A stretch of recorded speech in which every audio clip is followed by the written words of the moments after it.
Welcome to Deep Look, Ultiworld's weekly radio show about the current state of Ultimate. I'm the host and the editor of Ultiworld, Charlie Eisenhood. Joining me is Ultiworld senior editor Keith Raynor. And Keith, you know, we got a little 49er football coming up this weekend. I hope you got some money on the Niners, because it's going to be a lock plus 3.5. There's been some buzz. Did you see all the Jimmy G, Jeff Garcia, Mina Kimes drama? You know, the's been drama. I honestly haven't seen that. Can I get a quick synopsis? Oh, you're unplugged, huh? So Mina Kimes, who's a reporter an analyst for ESPN, I believe, made some pretty standard comments about how the Niners are not winning because of Jimmy G, that he's not playing that well, and they're mostly winning in spite of him. But not saying that he stinks, but that he had the second worst QB rating in like the last 15 years in a playoff win or something like that. Well, okay, and, it was 8 degrees in Packer Stadium, and people kept dropping the ball. But whatever, okay, kill Jimmy.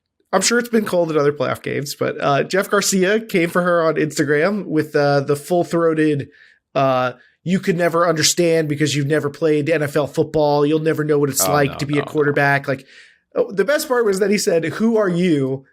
Like, who are you? Who is Mina Kimes?" Oh, no. And of course, the reply was like, "Who is Jeff Garcia?" Like, there's a whole generation of people who have no idea who the heck Jeff Garcia, former 49ers quarterback, is, who know who Mina Kimes is. And obviously there's some pretty ripe undertones of sexism when you're coming at a female reporter for not playing NFL football. But so that was the drama on Jimmy G. And he's always got a little bit of drama around him with Trey Lance around, and it's been a dramatic season. I've had moments where I wanted him pulled from the team, start Trey Lance. Like, he had the first half against the Rams final regular season game, he was so terrible.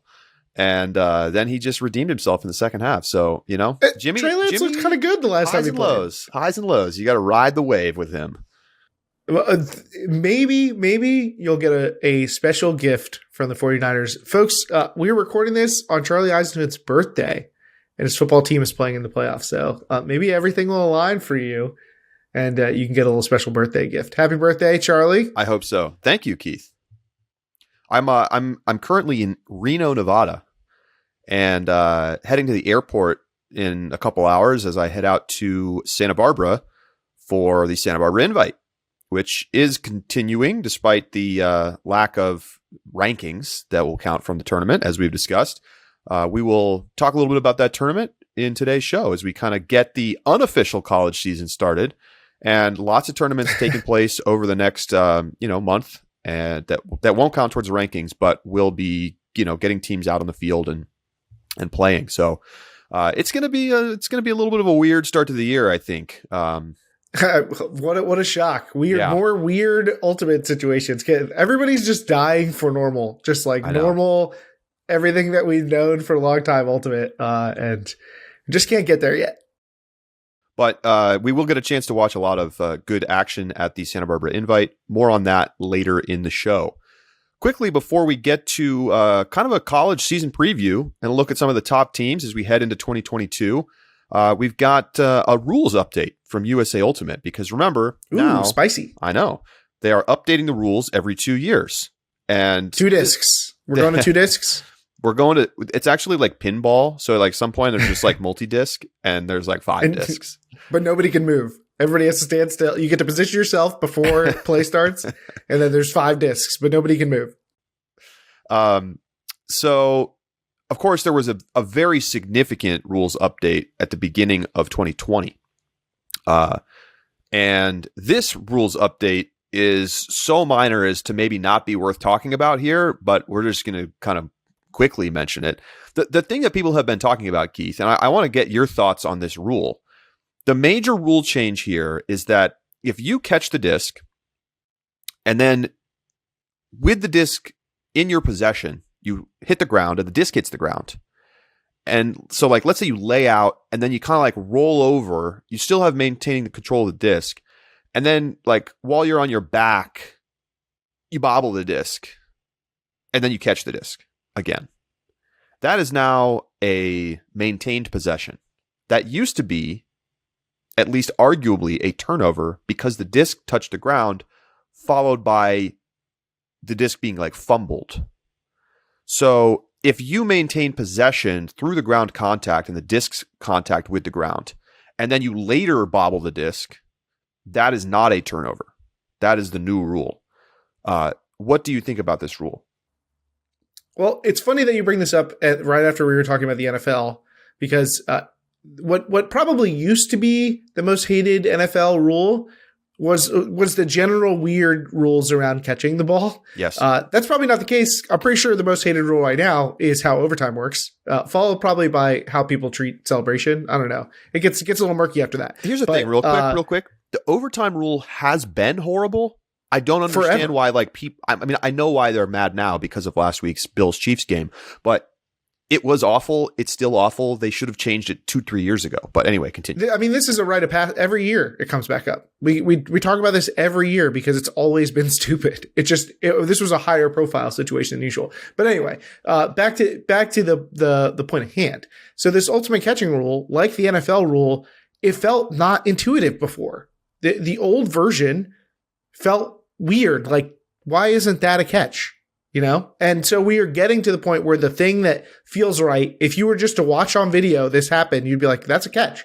Person caught it, the ground dislodged it, and they recaught it. Like, they caught it again before it ever touched the ground, out of their control. So I feel like most people would see this as a catch, and now we are at the point where the rules do too. So I'm in favor of this change. It's more intuitive. That's going to lead to less confusion for the many, many, many 99.9% of Ultimate games that are totally unobserved. This will lead to less confusion. Just to be clear, if the ground actually dislodges the disc, that is a turnover. To be clear. So what's the situation you're describing? What's dislodging the disc? You have to maintain possession through contact with the ground. Okay, yes. We're on the same page. Point, yes, okay. I misspoke. Right. I just want to make sure that it's clear, because you can't just like hit the ground and have the disc come loose and then catch it again in the air. That's down. Same way like the NFL, but you know, it's the first thing I thought of too, because the new rules in the NFL basically say that if you maintain, like, if the ball can hit the ground if you've caught it, and as long as you maintain essentially like control of the ball, it's still a catch. Whereas like in the past, they would say, oh, the ball moved like a half millimeter. That's not a catch, which didn't make any sense. So in these new rules, right? Let's say you jump up, you make a catch, like you catch the disc in the air, you come down hard and you hit the ground on your back, and you lose control of the disc, but it never touches the ground. If you catch it again, it's a catch. That's a catch. If you were to hit the ground and the disc hits the ground and is knocked out of your hands, and then it bounces up and you catch it again, that is a turnover. That's a turnover. That feels right. Because that's like the disc coming out, you didn't maintain possession. Right. But if you maintain possession through the ground and then you subsequently bobble the disc and recatch it, that is still a catch. That's obviously a very narrow thing that like doesn't happen all that often, but it certainly happens. Yeah. Otherwise, a lot of the rule changes here are clerical in nature. A couple of wording changes. They did change the terminology for an offensive offsides. Now it's called false start. Speaking of the NFL. So I think that's probably track and field first. Yeah. This is just a way to clarify who went offsides. So if the offense goes offsides, it's false start. Obviously, that's pretty rare, but it does happen. And when the defense, goes offsides on the pull, that's still called offsides. This is like I like this change. This is another relatively minor thing, but now if a team gains possession or retains possession in the end zone that they are attacking, other than by scoring a goal. So like, let's say you catch it in the, right on the goal line, and then you run 4 yards into the end zone. Now you put the disc into play at the spot on the goal line closest to where the player stopped versus where possession was gained. So instead of minor change, but it comes up. You can see this makes sense, right? If you come in at an angle, right, and you catch it right on the goal line, and then you run into the end zone. Previously, you had to come back on a diagonal and reset the disc into play right where you had it. Now you would just go in a perpendicular line to the to the end zone and put it into play there, which I actually think makes it better for the defense because it's like more clear where the disc is going to go back into play. And like, you don't have to waste the time trying to figure out if you're going to exactly the right spot. It was a little more complicated before. I can actually think of a high profile example of this call, which was in the club men's semifinal 2 seasons ago, Ring of Fire and Sockeye, where Alan Laviolette and Dylan Freechild actually got into a pretty heated discussion over the matter when Dylan ran it into the end zone, and Alan felt like he didn't bring it back to the right spot. This actually led to a pretty heated exchange, so that's why it was memorable to me. I think the change makes a lot of sense because it's hard to know exactly where you gain possession when you're going full speed. And now it's just like, okay, perpendicular, boom. Because I imagine that's what the argument was. It's like, oh no, you were a foot further over. You put it into play at the wrong location. I mean, it's like a stupid thing to have to argue about. So I'm glad that a little too burdensome on the offense and not really worth arguing about. So just this rule makes sense. So I think the big question, Keith, is: are these rules too minimal? Are these changes too minimal? This is what we get for 2 more years now. So 2022, 2023, this is the rule set. It's not. There's really nothing here that's substantial.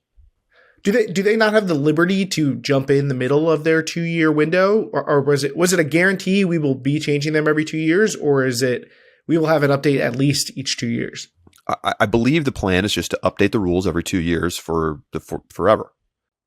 You and I have both talked pretty aggressively about changes that we would like to see in the rules, and I kind of feel like I can give USA Ultimate a pass. Like, this is a situation in which they've been very busy and probably don't have the time to vet any major changes and don't want to make waves in a season where there's already so many weird things going on. So I understand not making any major changes that they may have had in the pocket. Now, I don't really have faith that they had those in the pocket per se. So making changes to the time between points, or you want to talk really, really radical, changing the stall count, like that kind of stuff. I don't know if we're going to see that. Subs on timeouts, that sort of stuff that we've talked about so many times. I need that may be a couple of years. I need USA Ultimate or the rules committee or something. We have to establish some experimental opportunities at some events in order to try out some of these rule changes. Because here, I can just imagine the argument. Well, maybe we should have substitutions on timeouts. And then some, 55-year-old on the committee, no, we shouldn't do that. That's not the spirit of Ultimate. And it's like, well, but like, look, it works pretty well in the semi-pro leagues. And like, well, we just have no evidence of how it's going to work in club. Well, right.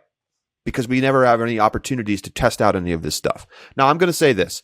I have no real issue with pretty minor changes for this cycle. Not because they're busy, which is not an excuse that I think is like a valid for like rule changes, which is like one of the core things that they should be trying to get right all the time. But rather because we've hardly used the new rules.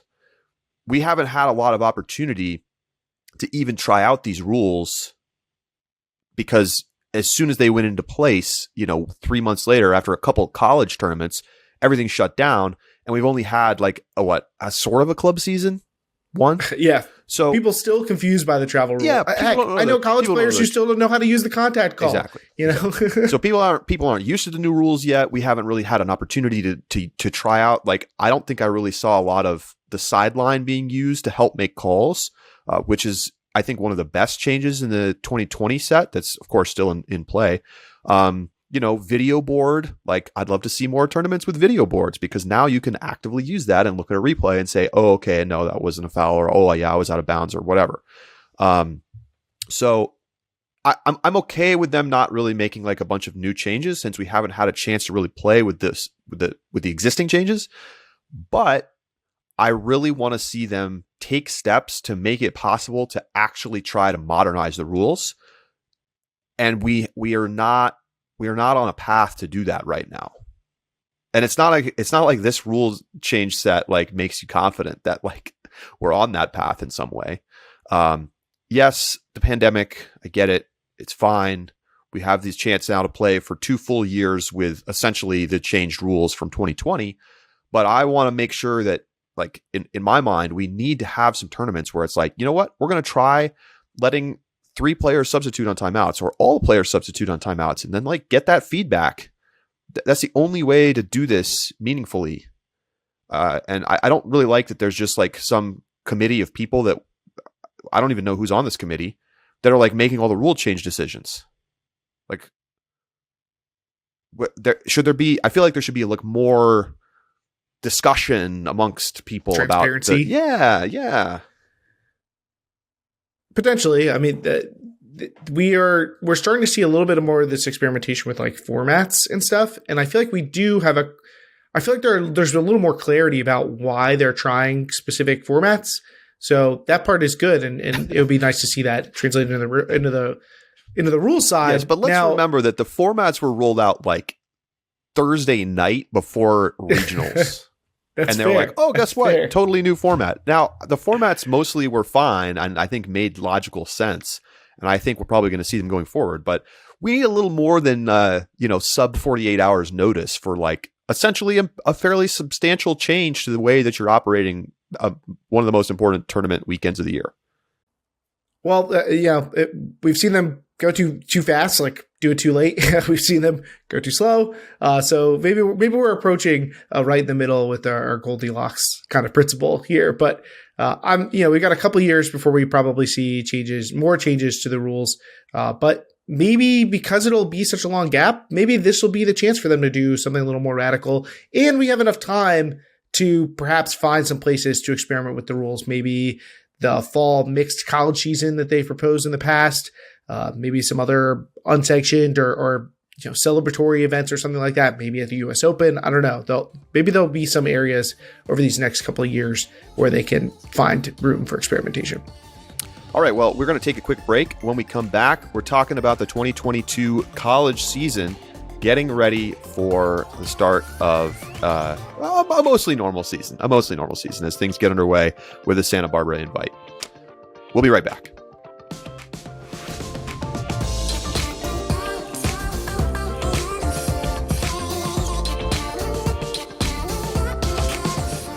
We've talked about Raleigh and the year they had in 2021 so much on the show. And now North Carolina Pro Ultimate and Triangle Ultimate are joining forces to bring you Carolina Ultimate Flight School Summer Camp 2022 on the campus of NC State in Raleigh. This Ultimate Frisbee Camp offers basic and advanced tactics that the Raleigh pros use to up their game every season. The Raleigh Flyers and Raleigh Radiants believe in furthering the development of Youth Ultimate to both grow the sport and prepare young players with the skills and athleticism they need to succeed on the field. And we certainly see how that's worked out for Raleigh. You'll learn from nationally renowned players and innovative coaches, including Matt Gucciahanis, Don Colton, Saul Yannick, Terrence Mitchell, Josh Hartzog, Alex Barnett, Seth Weaver, and many more. That's a big list. And as an added bonus, coaches David Allison and Mike Denardis, who've won a lot of awards here at Ultiworld, will be in attendance for special sessions. Now, you can use discount code UW Flight School for $50 off and sign up today. That's discount code UW Flight School for $50 off, and you can sign up at triangleultimate.org/CUFS.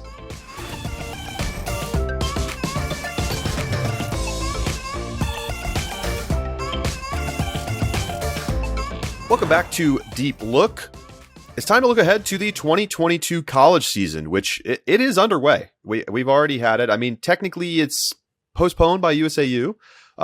But teams have been playing. We had the Florida Winter Classic, a one day for Florida teams last weekend. And now we get ready for the Santa Barbara Invite this weekend to kick off competition on the West Coast. Before we talk about that tournament, we'll get to it a little bit later. We're going to look ahead at some of the big storylines for this season. Obviously, Keith, this is unusual because we haven't had the kind of like the 2-month hiatus that we typically do. We were just at a college national championships like a month ago. So we have a lot of information about teams from that. Of course, many teams losing players because they had alumni with them or people graduated or whatever. So we look ahead now to 2022. And we've already talked about some of the big picture stuff. The UNC women's team, fantastic. And of course, the UNC men's team, Georgia, look like they're going to be really strong in the men's division. But let's hit some of the big topics here, Keith. Let's set aside the sort of the COVID delay here. I feel like mostly the teams that are out there competing, we're going to learn a lot of stuff. Like the power rankings are going to be very reflective, I think, of team strength, even though we don't get the official USAU rankings. So as you look into the start of the season this week, what stands out to you for this 2022 year? COVID aside. It's hard not to start talking about College Ultimate right now and not talk about UNC. I mean, we are a month removed from teams winning titles in both divisions for the first time in 30 years. Both teams are likely to start the season at the top of the power rankings. Maybe the UNC men's, there's an argument against them, but I don't think there's any credible argument against the North Carolina women's team. And we can start talking about that team. I mean, is anybody going to come close to them all year? I don't. They depending on the health of Ann Worth, like maybe no one's going to put up double digits on this team. Like they could be in for a truly dominant follow up to their previous season, despite losing like player of the year level players. So it's hard not to look at this season and think like, what is UNC capable of in both divisions? I mean, it's the starting point, given that they're wearing the crowns, but also, there's been a lot about the narrative of the rise of Raleigh and the potential long-term dominance that these programs could put together. And I think double repeats would be truly just an unheard of feat. That would be incredible. I mean, the thing is, as we've discussed, that the UNC women's team is like a minus favorite to win the championship this year, despite the fact that we haven't even seen them play yet in the spring. That's just what happens when you take most of the core of a team that just dominated the college championships. And yes, you do lose a couple players, but you add back maybe the two best players in the division in Karen Earhart and Ann Worth. So this is just like, it's big time wow factor. There's gonna be a lot of pressure on them, to be honest. And I imagine that they're mostly going to cruise through the season. The question will be, when push comes to shove at the toughest bracket games at nationals, are they going to get it done there? They're going to be the favorite in every game that they play.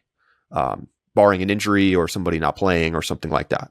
On the men's side, I think it's a little bit more of a question mark. Not that they're not the favorite. I think they are. They have to be considered the favorite. They are the program right now. The problem is that they're just losing a bunch of talent that helped them just win the championship. And it's just tough, in College Ultimate to lose players like Anders Jungst and Elijah Long, Alex Davis. And yes, they still have Liam Searles-Bowes. They still have a ton of tremendous juniors, sophomores, and certainly we're going to see more of the incoming freshmen here in the spring. I have no doubt that they're going to be a great team. It's just that's a lot more to deal with in terms of reloading. You have to completely figure out a new offense because it's like going to be a very different looking team. And they lose a lot of that top level experience.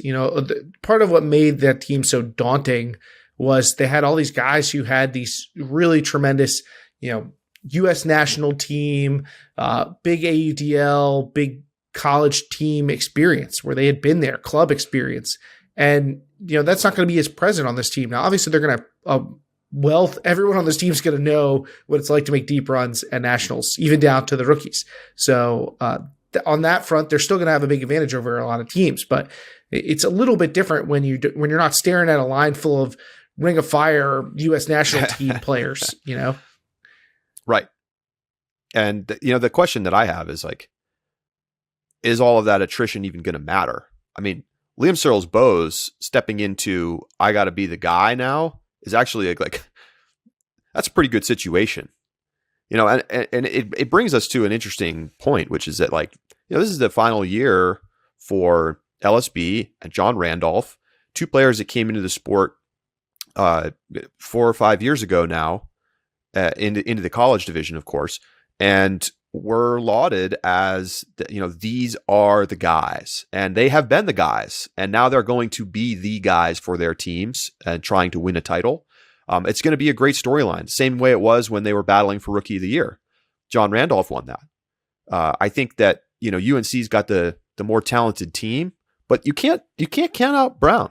I mean, we saw them look tough at the college championships in December. And yes, they lose some pieces, but Jacques Nissen's back.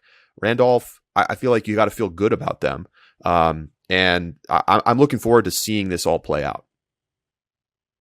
Absolutely, and we'll talk more about those individual players in our subscriber bonus segment. We're going to talk about who the Pody shortlists might be for this coming season, and wouldn't be surprised if John Randolph and LSB get some mentions there. But you kind of bring me to my next point by bringing up Brown, which is let's talk about who the top challengers are for UNC, and we can stay in the men's division to start, because you seem like you might be making the argument that maybe Georgia should be the favorite over UNC coming into the season. Like what do you think? Is Georgia the top challenger to UNC? Should they really be considered the number one team? Or is there somebody else in the mix that you feel like is in that tier with those two? I mean, look, Georgia was not playing with any alums at college nationals. So assuming when I talked to them, they said that they were losing a couple players. I don't know who those players are. Maybe people are graduating early, but assuming that they basically bring back their key people, Hayden Austin-Knapp, Matt Cook, etc., they're going to be a great team. I mean, you're essentially just running back the same team we just saw, and they're going to go up against the UNC team this time around that is not as good. Period. They're not as good. They're losing players, and they're going to be a worse team. So, whether they deserve to be the number one team heading into the preseason, I don't think so. I think you have to give UNC that respect, but I will not be surprised if they're at that pole position by the time we get to nationals. It doesn't mean that they're going to win it. Like, it's tough, and people are going to they're on the radar. People are going to watch the tape. They're going to be like, okay, Matt Cook was killing everybody in the deep space. How are we going to deal with that? And it's a little bit easier to take people by surprise when there's no tape, and it's just like, wow, this Georgia team suddenly really good. I expect them to continue to be a great team. I think that they definitely have a chance to win the title. It's just it's going to be a little bit more target on the back, and that can make it harder. They are certainly in a great position to do really well. They're well coached. They're going to have Hayden Austin-Knapp and Aiden Downey, Adam Miller, who just won Breakout Player of the Year. I think they're losing Drew DiFrancesco, but they were pretty deep. They had some freshmen and sophomores who were, out there making key plays for them. So I expect that their development path is really strong, and they're going to continue to trend upward. And is there a chance that this team was a little bit of like playing above their head? I think that is there. I mean, I do think it's a little fraught with peril to overvalue like literally one tournament. Like it's a small sample size. Like, we've seen teams play really well in one tournament before and not be truly the elite. Now I'm buying on Georgia. Don't get me wrong. I believe in what we saw out of Georgia. Yeah. I'm just saying it's not impossible that they're not quite as good as they played in Norco. I think it's fair. I mean, I think the counterpoint there is that they had to go through good teams to get there. No doubt. They, I don't know that they ever really had a chance to win that UNC game, but they were like in that game, they were up early. And I think the fact that Tulane did as well as they did really speaks to the quality of what we saw from the Southeast. So sure. Is it possible that they could come back down to earth a little bit? I guess. Yeah. I mean, I think that's true for any team, but I think that continuity is really, really beneficial. And it's not like, I don't feel like we saw them doing stuff that was crazy. I mean, their offense looked very legit out there against UNC's. And they look deep. It's one thing if you're just like catching, sky ball garbage the whole game, and it's kind of just like this miraculous plays. But no, like they had a legitimately good looking O-line and, the athleticism on defense to give teams trouble. Georgia clearly in the tier, I think at the top. Is there anybody else in that mix, and who are you considering? Names that come to mind: Colorado, Brown, BYU, maybe Slow. What do you think? Well, absolutely BYU. I mean, we'll talk about them a little more when we get to Santa Barbara. But I mean, if this BYU team was going to be able to play at college nationals, they would absolutely be a title contender. I mean, they are loaded with stars. From Jordan Kerr and Joe Merrill all the way to Porter Euler, who was one of the breakout stars of the club season, and he's just a rookie. I mean, this BYU team is going to be great. They may be the number 3 team right now in my sort of like preseason rankings behind UNC and Georgia. I don't know if I can put Brown in there. I don't know. I think I'm just worried like they're losing a bunch of depth pieces that's going to make it a little harder. I think Colorado's probably my next team. And I know Colorado had a little bit of a disappointing nationals, but there's still like a lot of things to like about where Colorado sits.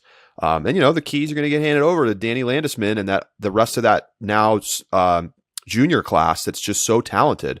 I think that, maybe this isn't their year, but I think they're going to be one of those top teams. And I think that next year, 2023, they're going to be title contenders.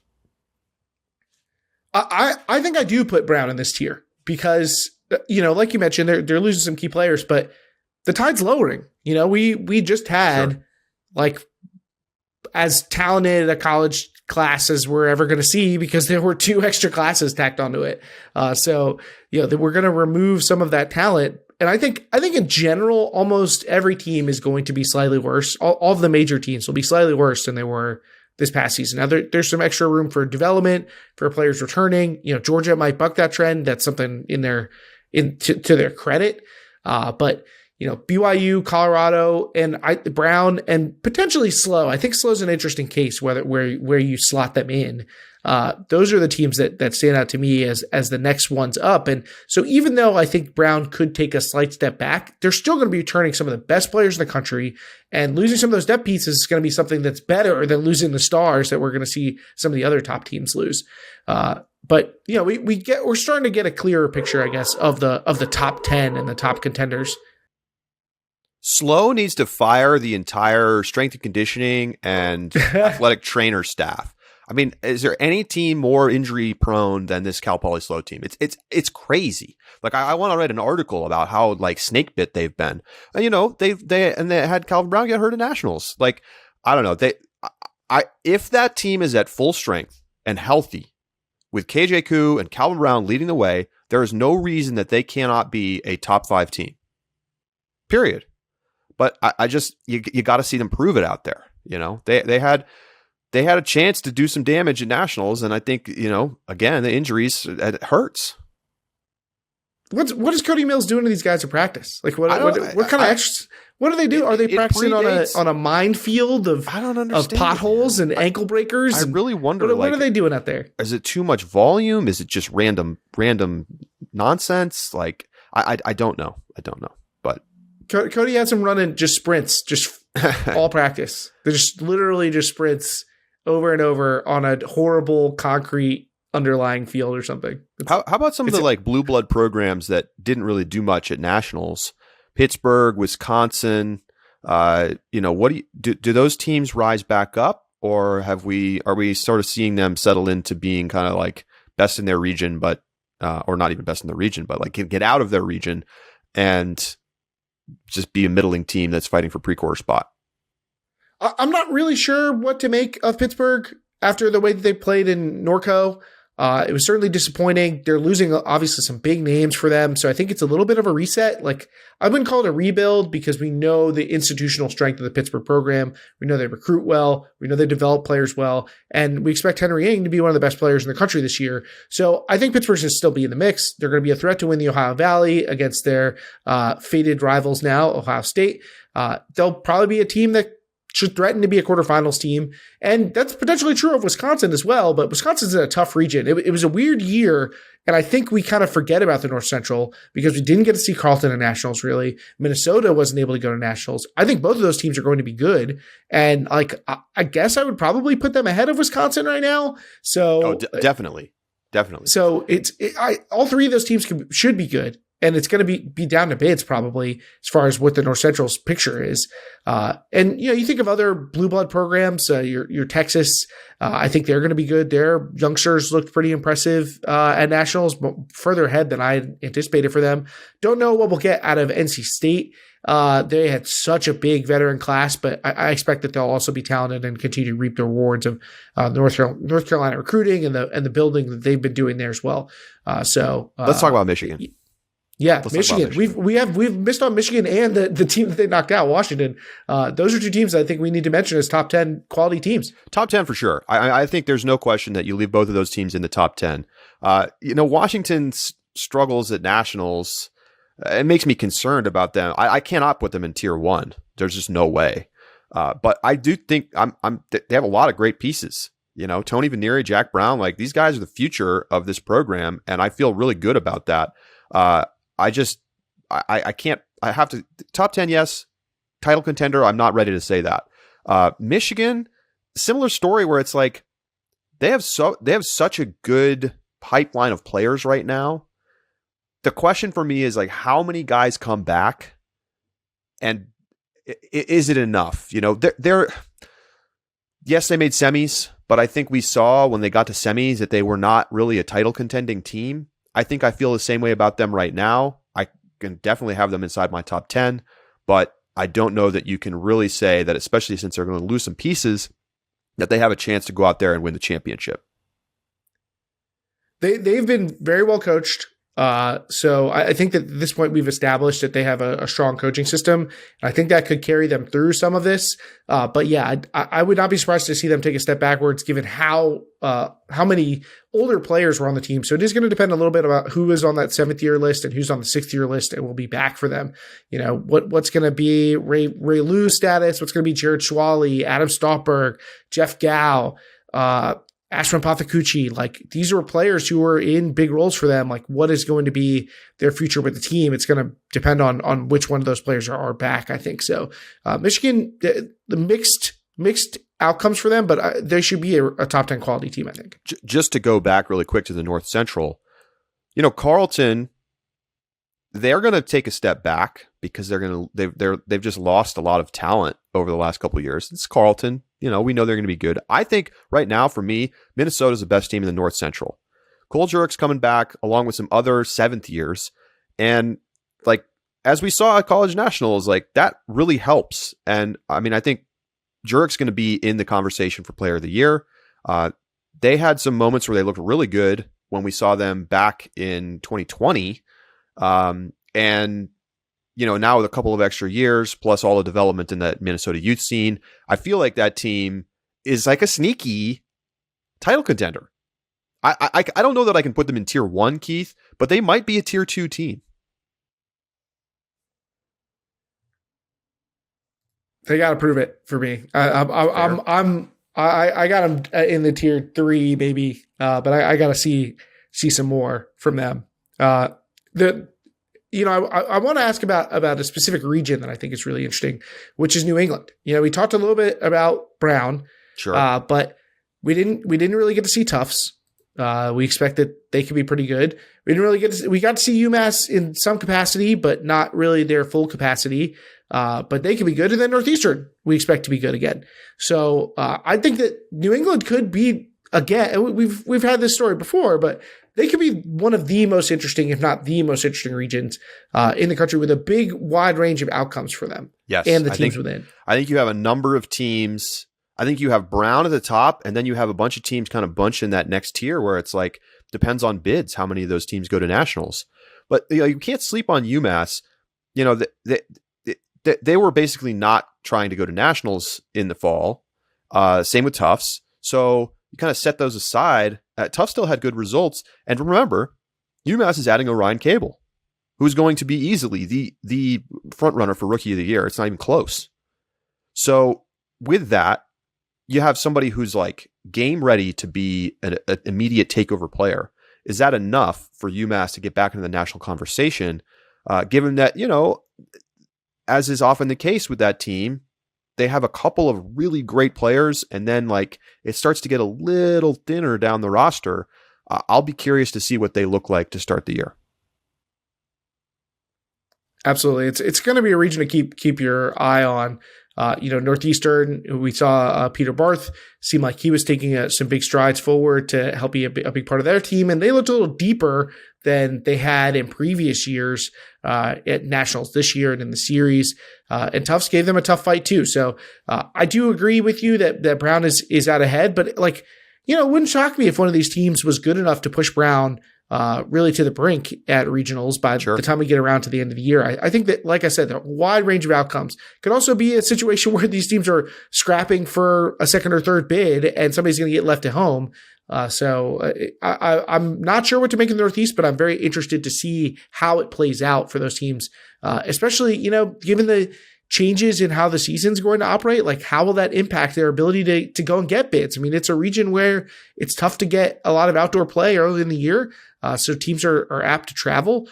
So we'll see what the restrictions are around that. We don't want to bog ourselves too much down in potential COVID outcomes right now. But it's something I got to think about with this region in particular. Yep. All right. Well, let's turn our attention to the women's division. We already talked about UNC. And one of the storylines we were kind of following the fall, which I think remains true here in the spring, though maybe not to the same extent, is just a power in the Southwest. You have a lot of teams coming out of the 2021 College Nationals from the Southwest inside that top grouping. In the top 10, UC Santa Barbara, UC San Diego, UC Davis at the 4, 5, and 6 spots, with Stanford just a little further back than that, UCLA on the list. There are a lot of top 25 teams in the Southwest. Who's going to come out on the top of this group right now, Keith, for you in your 2022 preseason rankings? I think I actually want to start with UC San Diego at the top, but man, is it close? Like, I really think you could end up with all three back to back to back, just like they were at the end of the regular season rankings. I mean, you're talking about 3 teams that made quarterfinals at nationals. There's talented players that are going to be in the mix for awards for this coming spring. I think UC Santa Barbara has the most key turnover to me. And so that's why I'm a little bit cooler on them otherwise, while they would be the favorites to be at that top spot. But I do think there's a really credible argument that they should be considered the favorite in the region. Yu Ishii is back. Vienna Lee's back. Obviously, Julia Hasbrook and Elsa Winslow are 2 of the big names from that team as well. So they have some real talent, and they were working on developing their depth. So they have a clear identity, and that's really valuable for them. But that also is true of San Diego. I'm a big fan of Abby Schiltz. I'm still a little tilted that she didn't win Rookie of the Year. She was my Rookie of the Year. But both of the Hanna twins are back. Now, again, this is a team that's going to lose a lot from where they were 2 years ago. So that 2 years in a row, they've lost a lot of strength. But I think that, like we said, it's going to be a little bit of a lower tide year for a lot of these teams, because just from where we were in 2021. So you can't just go off of how much are they losing from 2021. You have to go, how do they compare to the rest of the teams that they're going to be competing against? And, I think that they compare pretty favorably. But yeah, if you could easily construct an argument for Davis too. So I don't fault anybody for having these teams in any order of the 3. And then, obviously you got to watch out for Stanford and UCLA. I mean, I think we're talking about the best region in the country, maybe by a wide margin. Now, I don't think we can put anybody else in tier 1 with UNC. So do any of these teams get into tier 2 where you think, okay, if the stars align, they could beat UNC and win the championship? Ooh, I don't know that I see that for any of these teams. Then who do you put in that group? Well, that is the question. I mean, we talked a little bit about this in the men's division with how close is Georgia to UNC and who else might be in that Georgia tier. But to me, in the women's division, there's clearly 2 teams. It's the 2 teams that faced off in a double game point semifinal for the right to get crushed by UNC in the final in 2021, which is Carleton and Washington. To me, they're the clear 2-3 in some order. I think going into the preseason, given the head-to-head win and the players that Carleton's losing and the players that Washington's retaining, remaining. Washington clear number 2. Question is Carleton on the same line with Washington, or do you even have to go back to, do you have 2 one-team tiers, UNC, Washington, and tiers of their own, and then Carleton and Southwest teams? Or is it so. Washington and Carleton on the same line? I think so. No, I think Carleton's losing too many players, Keith. And, who knows what could have happened if Carleton had truly been at full strength. Maybe they end up winning that game and going to the finals and losing to UNC. But with the players that they're losing, I think Washington is in a tier of their own. I don't know that it's going to be enough to beat UNC, but I think they're going to clearly be, led by Player of the Year Abby Hecko, back to the semis, probably the finals. I just think these are the 2 best teams in college. In a lot of years, this Washington team would be the title favorite, but not so with the way that UNC's roster is lining up. Are we really going to have missed? Is Carleton going to have missed the window? I think they're going to have missed the window. We thought we were going to be, 2 years ago, we were like, okay, it's Carleton and UNC here on out. Like they're going head to head year after year. We were looking for titles. 2020, we were headed towards it. Yeah, we looked like in 2020, 2021, 2022, it looked like that's where things were going. And just like that position is lost and a team like Washington has jumped into it. So, maybe we're going to be having the same conversation about Washington and UNC a couple of years from now. I don't know. But certainly Washington looks like a worthy challenger to UNC. And to me, a clear number 2. I think I might have Carleton though on the same tier. They have the Rookie of the Year, Torrey Gray. They have Aria Kishner, Alyssa Earhart back in the fold. This is still going to be a high quality team, and I don't think you're saying they won't be. I think they may be closer to Washington than you think they are, but I see both. I see both sides of that coin, I guess. Really quickly, we forgot to talk about one thing in the men's division, so I just want to bounce back to it before we talk about a similar storyline in the women's division. Oregon Ego. They didn't play in the fall. Where do they slot into things? It's a hard question to answer. Yeah, I feel like I barely know this team anymore. I feel like I pride myself on having a pretty good handle on who everybody is, but I really don't feel like I have a sense of what Ego could bring to the table. It's been so long since we've seen them and got a sense of what their players are like. I did just see they had a young player who was signed to Portland's AUDL team. It's a good sign, right? Good sign. But like I don't think I could tell you 5 players on their roster right now. Yeah, that's a fair point. Well, so I want to talk about the same thing in the women's division. Teams that did not play in the 2021 college fall. And there's actually kind of a bunch of them. You look around, obviously you have Oregon. You also have a couple of teams from the Northeast, Tufts and Northeastern. We also didn't get to see UBC or any of the Canadian teams. So with those teams coming back, do any of them belong in the conversation up at, like, let's say the tier 2-3 level? And what kind of impact do you think they could have this year? I don't know if they're quite going to be at the tier 2 level, but there's a chance that it'll be tier 3 and UBC in particular pending. I mean, I think if UBC plays, they're almost a lock to be a tier 2 or tier 3 team. They always bring a wealth of talent to the table. But I also don't know how the pandemic has affected them or their ability to compete. So, they in particular are a team that I would have my eye on if they're able to play, but I don't know. They could have a weird season. Maybe they're not able to participate in the regular season. How does that affect them?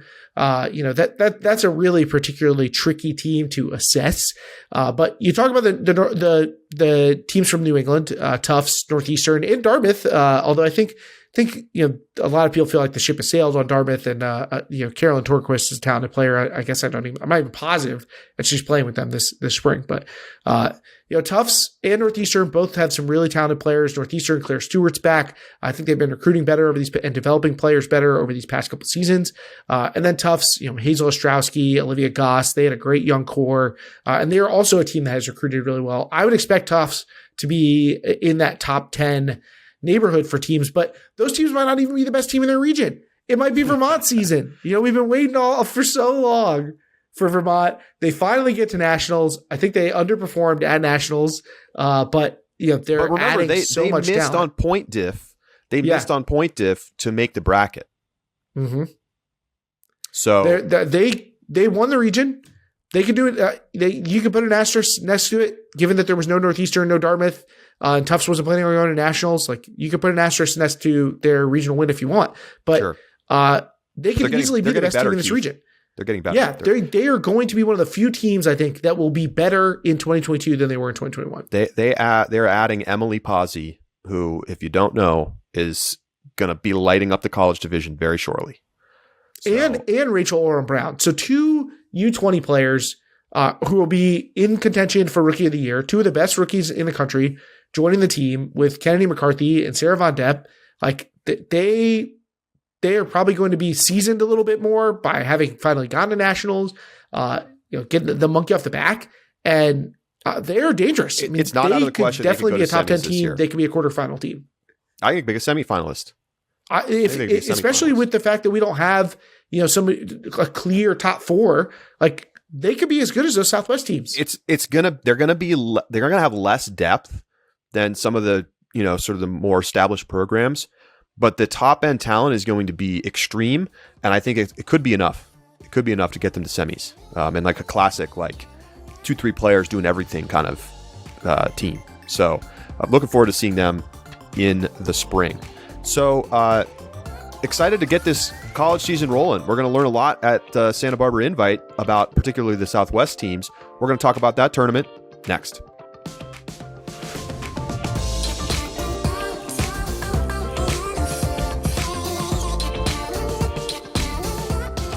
Hello, Ultimate Coaches and Captains. This is Melissa Whitmer of the Ultimate Athlete Project, and this is your official invitation to the 2022 UAP Coaching Conference. At this year's conference, you can expect to hear from speakers from all over the world, as usual. This year, we've got coaches representing Colombia, Venezuela, Australia, the United States, Canada, Japan, Egypt, and perhaps some others. We're going to cover topics from how to gamify your practices to how to build a more equitable global ultimate community. So whether you are a new coach who needs all the help you can get, or a seasoned coach who's on the lookout for any pieces of new information and new perspectives you can acquire, this is the place to get that. The UAP Coaching Conference is like nothing else.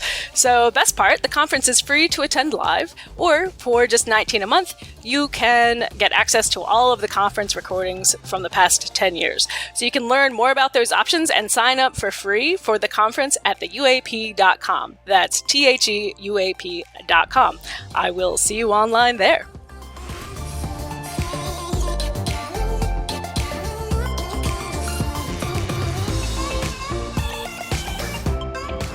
Welcome back to Deep Look. Santa Barbara Invite taking place this weekend, of course, in Santa Barbara, California on the UCSB campus. It's going to be beautiful, as it often is this time of year in Santa Barbara. 12 men's teams, 7 women's teams, so quite a bit smaller than this tournament typically is. It's largely due to COVID restrictions and the lack of rankings at this tournament this year. The top seeds in the men's division, Cal Poly SLO, BYU, Colorado State, your top 3 seeds. It's round robin play for the women's division. UCSD, UCSB, and UCLA, your top 3 seeds. BYU will also be in attendance. So no brackets, Keith. Pure round robin play for the women's division. Men's division is going to play normal pool play on Saturday and then go to power pools on Sunday. So I think this is like a format that I really like for early tournaments. Of course, it's nice to have a champion and the narrative that comes along with that, but I think we're probably likely to end up with a team that feels like, well, they were clearly the top team at this tournament, and the variety of competition is a really nice thing, especially when you have kind of like an odd number of teams, 12 and 7. Indeed, and I'm surprised that in the men's division, there are, 4 out-of-region teams, Chicago, Kansas, Colorado State, and WashU.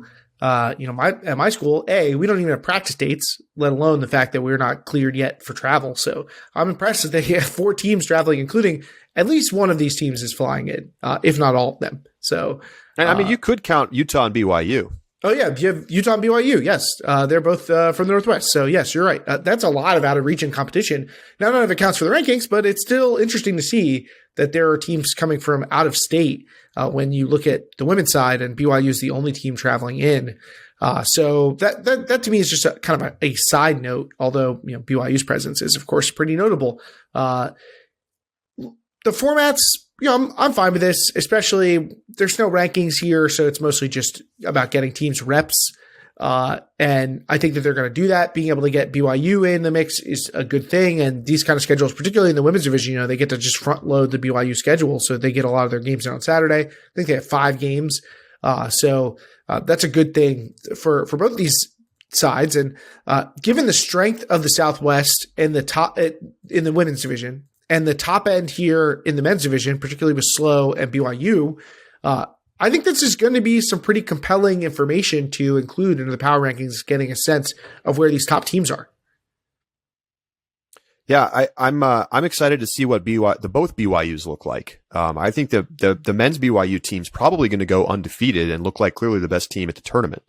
They have the typical Friday night game against Cal Poly, which that we've kind of seen this game now for a couple years in a row, and it's typically one of the best games at the tournament. Of course, BYU won't be playing on Sunday in the power pools, but they're going to get a bunch of good games in over the course of the weekend. So, this BYU team is going to be tremendous this year. Like, they have kind of everybody back, and they're, continuing to add from one of the more overlooked elite youth scenes in the country. The Utah scene is really talented. So I think this BYU team, like I said in the previous segment, potentially top 3 team. And could they be the number 1 team in the power rankings by the end of the college season? It's not out of the question. It's really not out of the question. So I'm excited to see what they can do and, renew conversations about whether there should be a way to try to get them involved in the postseason. I don't expect it, but I think that they have the talent to try to prove that this year. Obviously, with Calvin Brown out with the ACL, we won't be seeing him this weekend. We won't be seeing him anytime soon. Perhaps, maybe, could get back in time for nationals, but it would be a very short timetable for return. So he may just be out for the year. And so that obviously is tough for Cal Poly. We'll have to see what they look like without him. I mean, I think they're still going to be a really good team. KJ Koo and the rest of this strong team that's been growing over the course of a couple seasons.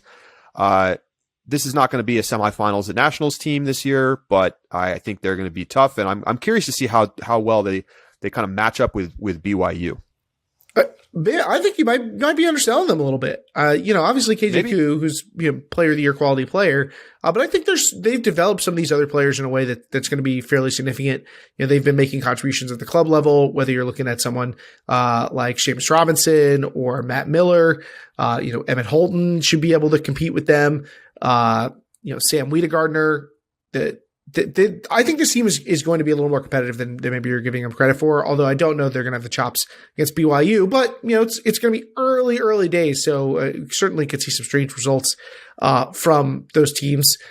Anybody else on the men's side in the field that's got you particularly intrigued? I know there's a couple teams I'm eyeing here.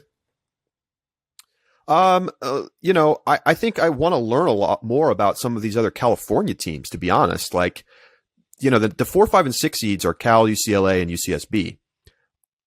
I think that, one of these teams could be a nationals team. I don't know which. I think that's what we learn at this kind of tournament. We've not had a chance really to see some of these teams in action because, didn't end up at nationals. I don't know which of these teams is the best. Like, do you have a lean in the preseason, Keith, of those 3 teams I just named, who you'd take as maybe a contender in the Southwest with Cal Poly? Ooh, well, it's interesting to be, to get a chance to see UCLA. We had high hopes for them. Riley Kirkman Davis obviously is kind of the tent pole at the center of this team, but they have a little depth around them. But don't totally write off Cal. I actually forgot about this until right now, but I'm pretty sure that they're picking up Andrew Roy from Carleton for the spring. So that's a big pickup. I mean, this is going to be one of the best handlers in the country. They get to put him with Evan Magskig. He's on the roster for SBI, Keith. So this will be our first look at what Cal looks like with him in the middle, and I expect that he's going to make a big difference for them. And then are we writing off UCSB a little bit? I don't know. They're a solid team. I think UCLA and Cal feel like the teams that are going to be in contention for that next spot. I'm really interested to see what Cal looks like with an elite center handler. And it's not so often that you have somebody just join the team that's like, oh, like that is our O-line center handler, and we know it right away from the start of the season, and we build our offense around that. Normally, you have to build those players up over the course of 4 years. To have somebody come in with that level of talent, that's but playing in the AUDL elite club, the whole deal, like just to plug them in, that's huge. And I think it's a luxury that doesn't always come to the Southwest teams that are not drawing from that elite youth pipeline as much. And UCSB has a big pickup of their own. Maybe not as big a name as Andrew Roy, but Reese Gresh from NC State joining their team. He's going to be a big difference maker for them, I imagine. He's somebody who's pretty proven as his ability to compete at the elite college level. So nice addition for them. You didn't Colorado State out of region, but someone to keep an eye on in this tournament. Nick Phillips was their big addition, but there's some other players with some solid youth experience that I think could help kind of take this team into their future, having graduated some of the players that we grew to know and associate with their program for a while. But now, that there's been a turnover, but I think that could help them weather the storm and keep them competitive in the South Central. Who do you think is going to win the tournament? Do you think anybody's going to go undefeated? I expect BYU to go undefeated. I don't know if they're able to win the tournament based on how whatever you want to structure power pools, but I think BYU will be the clear front runner here. All right, let's turn our attention to the women's division. Again, 7 teams: UCSD, the 1 seed; UCSB, the 2 seed; UCLA, BYU, Cal Poly SLO, USC, and Santa Cruz. Again, we talked about the strength of the Southwest in our kind of season preview segment. This is the Southwest. We don't get Stanford here, but otherwise, we got a lot of top teams from the region kind of battling it out. And this is like a chance to see, all right, who is the front runner? I think we're going to get that. We're going to get that look right away. Everybody's obviously got the game between UCSD and UCSB circled on Sunday morning. We're going to be filming that game, and that's going to be a must-watch early season game. And you don't leave UC Davis out. I'm just as sad at them as saying, if not more so, than I am about Stanford. I did want to get a chance to see teams. Stanford, but no Davis, and for all we know, they're the best team in the region. Look, I'm diamond hands with my UCLA stock. I'm not willing to give it up just because they couldn't make it out of the toughest region in the country in the fall, and ultimately, I don't even think it looked that great at that event, but I still like the talent on this UCLA team. So I'm not willing to put it away. I think that they could get a win over UCSD or UCSB. It would not shock me if they go out and win this tournament. It really wouldn't. Athena Lynch, Cameron Jewett, Anna Reed, Steph Yen, a breakout player in 2020. I think that this team has the chops. So I would not write them off yet. Especially when these other teams are going to be going through key adjustment periods, given the types of players that they lost. I still would put UCSD as my favorite because I think some of, obviously playing without Alex Diaz is going to be tough, but having the Hannah twins is just gives you such a nice base to work with. Like they can guide your offense, and this is a team that's really been smart about relying on their system. Abby Schultz is going to be able to be in a big downfield role for them. Maggie Pierce is there to kind of steady the ship as well. So I like UC San Diego, I think, but it is an early season tournament, and it makes it tough to speculate too much. But those 3 teams, I think, feel like they're going to be a big step ahead of everybody else to me. Santa Barbara is my pick to come out at the top of the end of the day. Maybe not at this tournament, but when we get to the regionals. Oh, okay. We're really calling your shot. More depth. Yeah, I have more depth. You look at the rosters for this weekend, and it's like Santa Barbara's got like 30 people, and UCSD has like 15. We'll see. We'll see. I'm definitely, maybe I'll update my answer after we see how things look this weekend, but I think both teams lose kind of like a comparable amount of talent. And it's just going to be about like who do we see stepping up into bigger roles more effectively at this point in the year? It's obviously very early.